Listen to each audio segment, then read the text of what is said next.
Hello, this is Todd Ferrante, and I am making this video because Yosobodo FPV, one of the other members of the FPV Makers Facebook group, posted this picture of a camera mount that they made where they faded from one color of filament to another color of filament with these layers that start out thick and then the one color gets thinner and the second contrasting color starts out thin and the layers get thicker as it goes across the part, and it gives this cool fading effect.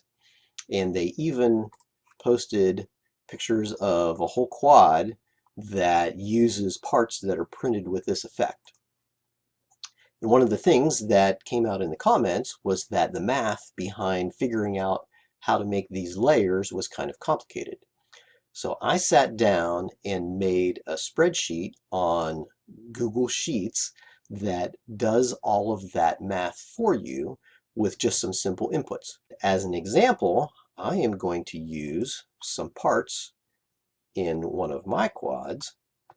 This is a Cinewhoop that I made this past fall with my robotics team, and these parts down here are arm fairing parts. There's an inner one and an outer one. The upper surface of these has an airfoil shape. And on the bottom side, this one has some pads that you can land on that kind of act as cushions. And on the inner shroud part, this snaps over the top of the motor arm and protects the motor wires that goes across. These were designed in PTC Creo software, and these are the parts here and here.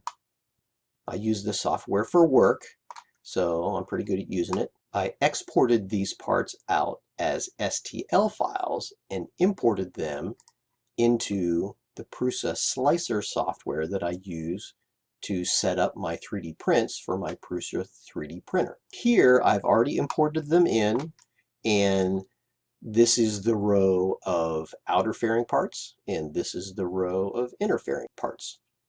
Once they've been positioned on the bed, you need to slice them. So if I say slice, this generates what they would look like if they were sliced.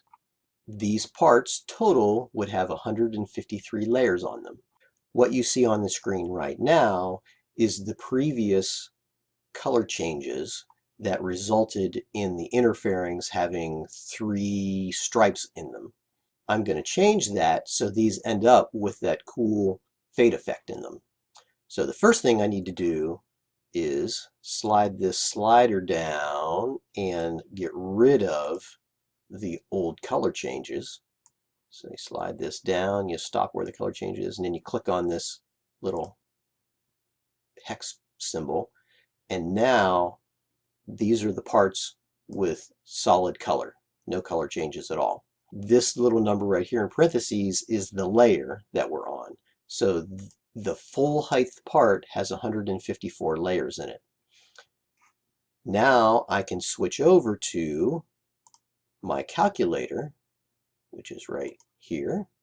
Right now it is set up with the number of layers and colors that Yosobodo put in the original print. I set that up because I wanted to test it and make sure that the calculator gave the same results as what they had posted. The first step in that process is to change your colors to the filament colors that you want to use. And I like using purple and yellow or purple and gold because those are the team colors for the robotics team. And the way that I would do that is click on this cell here and change the background color to purple. And the second color I'm going to change to yellow. This spreadsheet is set up so that it automatically updates these different elements when a value changes on the spreadsheet. Unfortunately, changing background colors doesn't trigger that to happen. So you set the colors first, and then when we change the total layers number, it's going to update this. From the slicer software again, the total number of layers is 154. So we're going to change the total layers here to 154. Enter. Now it updates, And you can see that the preview here gives a wacky looking color, and this graph looks strange too. And that's because the number of segments and the layers in the first segment numbers are a little strange. And when you put in strange inputs, of course, you get strange outputs. In this particular case, the maximum number of segments that you can put in is 20, and the number of segments that you want to put in has to be an even number. For right now, I'm just going to change this to 10. So now we have 10 segments. The thicknesses of those segments are shown here. Graphically, this one starts thick, then there's a thin one, then a thick one, and then the thin one. You can see like the thicknesses of the purples start out thick and then they get thinner as they go, and the yellows start thin and they get thicker as they go up. And you can see that reflected over here in the preview. This is the actual numerical data that matches up. So the first segment is 27 layers thick, and that's what we had put here. I have put suggested ranges on these numbers to help you when you're inputting the data. The maximum of segments is 20 because I figured that no one would want to sit by their printer and change the filament out 20 times in the course of one print. So I figured 20 was a good maximum to go to. The first segment number of layers, the suggested range for this is calculated on the fly depending on how many total layers you have and how many segments you have. The way that these numbers are calculated is right now the upper end is 30. So if I was to put 30 here, that would make this first layer the maximum number of layers it could have in it, or this first segment has the maximum number of layers in it that you could have before the second layer basically disappears. If I went to 31 here, I think it just wipes out that second layer. So I'm going to put it back to 30, and then you could go all the way down to 18 before, let's go ahead and make this 18. And now if I went any lower than this, then you can kind of see that the thicknesses of these layers all end up being almost the same. So in this case, the center two layers are the same thickness, which would always be the case. But if I won't go any lower than this, if I go to 17, now the inner four layers are all the same. And if you look at the preview, it's striped, which is, I guess that's kind of cool, but it doesn't really have the effect that we're going for.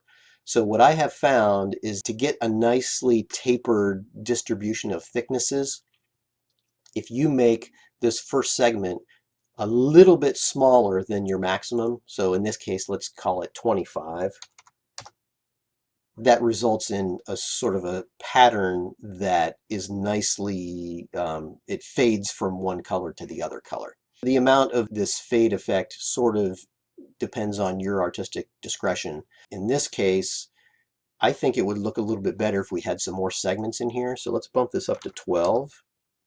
And now we've got to make the first segment a little thinner. So let's say that it was 20.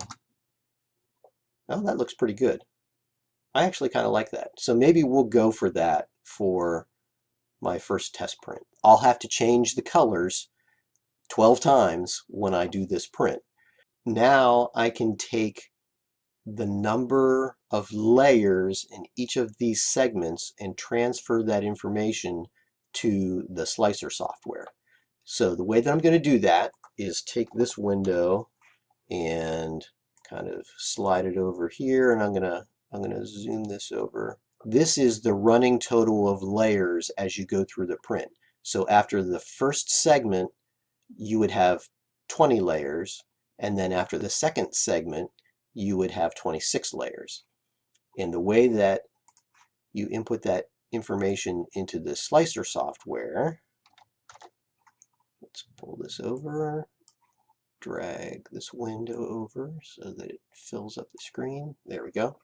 The way that you set up your color transitions is I can go all the way to the bottom. So this would be layer number 1, and our first color transition happens at layer 20. So I'm going to drag this up to layer 20 right there. And then if I click on this little symbol, that gives us a color change.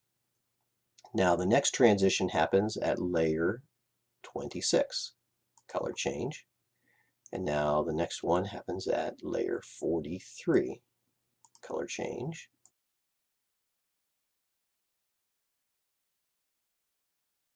$134. That's right there. Change. There. So now, if I slide this all the way up to the top, there's the rest of the print. Here is what the print would look like if I was to print it out. Now, when I put these color changes in here, it automatically throws in random colors, but when I do the real color changes during the print, I'm going to start out with one color on the bottom and then alternate as it goes up. I can either do that the way that I had set it up in my calculator, where purple was on the bottom and yellow was on the top, or I could do it the other way around if I wanted to. It doesn't really matter. I have to re-slice this to get the color change codes to be into the G code.